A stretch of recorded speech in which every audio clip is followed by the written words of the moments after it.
Okay. ಇನ್ನು ಗುರುಜಿ, ನಾನು ಆಗಲೇ ಹೇಳ್ತಾ ಇದ್ದೆ, ಅದೃಷ್ಟ ಅನ್ನೋದು ಕೆಲವರು ನಂಬುತ್ತಾರೆ, ಇನ್ನು ಕೆಲವರು ನಂಬೋದಿಲ್ಲ. ಅಂದರೆ ನಾವು ಮಾಡೋ ಕೆಲಸದಲ್ಲಿ ನಮಗೆ ಪ್ರತಿಫಲ ಸಿಗುತ್ತೆ ಅನ್ನೋದು ಕೆಲವರ ಲೆಕ್ಕಾಚಾರ ಇರುತ್ತೆ. ಇನ್ನು ಕೆಲವರು ಈಗ ಜ್ಯೋತಿಷ್ಯ, ದೇವರನ್ನ ನಂಬೋರು ಒಲಿಬೋದು ಅನ್ನೋ ನಂಬಿಕೆಗಳನ್ನು ಕೂಡ ಇಟ್ಕೊಂಡಿರ್ತಾರೆ. ಸೊ ಈಗ ಈ ಅದೃಷ್ಟ ಒಲಿಯೋದಕ್ಕೆ ವಿಶೇಷವಾಗಿ ಏನಾದರೂ ಪೂಜೆಗಳನ್ನು ಮಾಡಬೇಕಾಗಿದೆಯಾ, ವಿಶೇಷವಾದಂತಹ ವ್ರತಗಳನ್ನು ಏನಾದರೂ ಮಾಡಬೇಕಾಗಿದೆಯಾ, ಇದ್ರೆ ಏನಂಥದ್ದು ಅಂತ? ಅದೃಷ್ಟ ಅನ್ನುವಂಥದ್ದು ಮೊದಲನೇದಾಗಿ ಭಗವಂತ ನಮಗೆ ಕೊಟ್ಟಿರುವಂತಹ ಹಣೆ ಬರಹ ಅನ್ನುವಂಥದ್ದು ಏನಿರುತ್ತೋ ಅದರಿಂದನೇ ನಮಗೆ ಕನೆಕ್ಟ್ ಆಗುತ್ತೆ. ಮತ್ತು ನಾವು ಹುಟ್ಟಂತಹ ಜನ್ಮ ಸ್ಥಳ ಅನ್ನುವಂಥದ್ದು ಏನಿರುತ್ತೋ, ಅಂದರೆ ಜನ್ಮ ದಿನಾಂಕ ಮತ್ತು ಜನ್ಮ ಸ್ಥಳ ಮತ್ತು ಜನ್ಮ ಸಮಯ ಅನ್ನುವಂಥದ್ದು ತಗೊಳ್ತೀವಿ. ಅದರ ಪರಿಮಾಣದ ಮೇಲೆಗೆ ಈ ಜಾತಕದಲ್ಲಿ ಇರುವಂತಹ ಫಲ, ಯೋಗ ಫಲ ಅನ್ನುವಂಥದ್ದು ಕಂಡಿಡ್ತೀವಿ.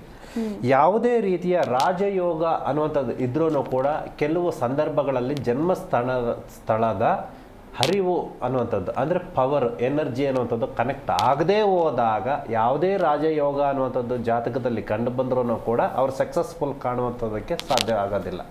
ಆಗಿರುವಾಗ ಜನ್ಮ ಸ್ಥಳದಲ್ಲಿ ಇರುವಂತಹ 1-3 5 ಕಿಲೋಮೀಟರ್ ಒಳಗಡೆ ಇರುವಂತಹ ಯಾವುದೇ ತೀರ್ಥಕ್ಷೇತ್ರ ದೇವಸ್ಥಾನಗಳಿಗೆ ಕುಲದೇವರಾಗಿರ್ಬೋದು, ಇಷ್ಟ ದೇವರಾಗಿರ್ಬೋದು, ಆ ಪ್ರಾಂತ್ಯಕ್ಕೆ ಸಂಬಂಧಪಟ್ಟಂತೆಯೇ ಯಾವುದೇ ಜನ್ಮ ಲಗ್ನ ದೋಷದಲ್ಲಿರ್ಬೋದು, ಜನ್ಮ ಸ್ಥಳದಲ್ಲಿ ಇರುವಂತಹ ಒಂದು ವೈಬ್ರೇಷನ್ನಿಂದ ನಮಗೊಂದು ದಿವ್ಯ ಶಕ್ತಿ ಕನೆಕ್ಟ್ ಆಗಬೇಕು ಅಂತಂದರೆ ನೇರೆಸ್ಟ್ ಯಾವುದೇ ಒಂದು ಗುರುಕುಲ, ಆಶ್ರಮ, ಮಠ, ದೇವಸ್ಥಾನಗಳು, ಅವ್ರಿಗೆ ಸಂಬಂಧಪಟ್ಟಂತಹ ಇಷ್ಟ ದೇವಸ್ಥಾನಗಳಿಗೆ ಹೋಗಿ ಅಲ್ಲಿನ ಪದ್ಧತಿಗಳ ಪ್ರಕಾರವಾಗಿ ಅಲ್ಲಿನ ಸಂಪ್ರದಾಯಗಳಿಗೆ ಸಂಬಂಧಪಟ್ಟಂತೆಗೆ ತನ್ನಗೆ ಇರುವಂತಹ ರಾಶಿ, ನಕ್ಷತ್ರ ಮತ್ತು ರಾಶಿಯ ಅಧಿಪತಿಗೆ ಸಂಬಂಧಪಟ್ಟಂತಹ ಒಂದು ಬೀಜ ಮಂತ್ರಗಳು ಮತ್ತು ಕುಲದೇವರ ಆರಾಧನೆ ಅನ್ನೋದು ಬರುತ್ತದೆ. ಅದನ್ನು ಮಾಡಿದಾಗ ಪೂರ್ವಜನ್ಮದ ಕರ್ಮ ಮತ್ತು ಈ ಜನ್ಮದಲ್ಲಿ ಆ ಪ್ರಾಂತ್ಯಕ್ಕೆ ಸಂಬಂಧಪಟ್ಟಂತಹ ಯೋಗ ಫಲ ಅನ್ನುವಂಥದ್ದು ಏನಿರುತ್ತೆ ಅಂತಂದರೆ, ಮಗು ಜನನ ಆದಾಗ ಸೂರ್ಯನ ಉದಯ, ಸೂರ್ಯನ ಗಳಿಗೆಯಿಂದ ಆ ಪ್ರಾಂತ್ಯಕ್ಕೆ ಸಂಬಂಧಪಟ್ಟಂತೆ ಗಳಿಗೆ ವಿಗಳಿಗೆ ಅನ್ನುವಂಥದ್ದು ಬರುತ್ತಲ್ವ, ಅಲ್ಲಿ ವ್ಯತ್ಯಾಸಗಳೇನಾದರೂ ಬಂದಾಗ, ಜಾತಕದಲ್ಲಿ ಲೋಪದೋಷ ಅನ್ನುವಂಥದ್ದು ಬಂದಾಗ, ಜಾತಕದಲ್ಲಿ ಕ್ಷೀಣ ಅನ್ನುವಂಥದ್ದು ಬಂದಾಗ, ಇವು ಎಲ್ಲದಕ್ಕೂ ಕೂಡ ಪರಿಹಾರ ಮಾರ್ಗ ಅನ್ನುವಂಥದ್ದು ಆ ಜಾಗದ ಪ್ರಾಂತ್ಯದ ಮಹಿಮೆ ಅನ್ನುವಂಥದ್ದು ತಿಳ್ಕೊಬೇಕು. ಜಿ ಕನ್ನಡ ನ್ಯೂಸ್ ಈಗ ನಿಮ್ಮ ಮನೆಯಲ್ಲೇ ನೋಡಿ, ಎಲ್ಲ ಕೇಬಲ್ಗಳಲ್ಲಿ ಈಗ ಲಭ್ಯ.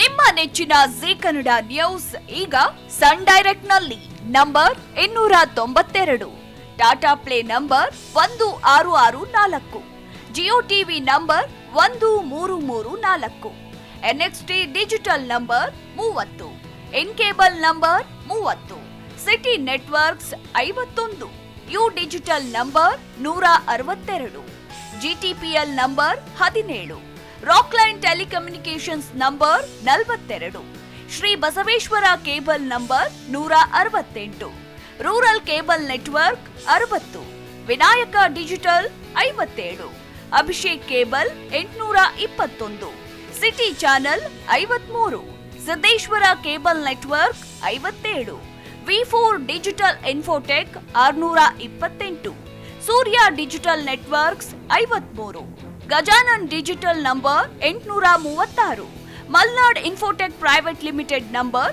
56, Metrocast number 830, victory digital number 167ರಲ್ಲಿ ನೋಡಿ ಆನಂದಿಸಿ.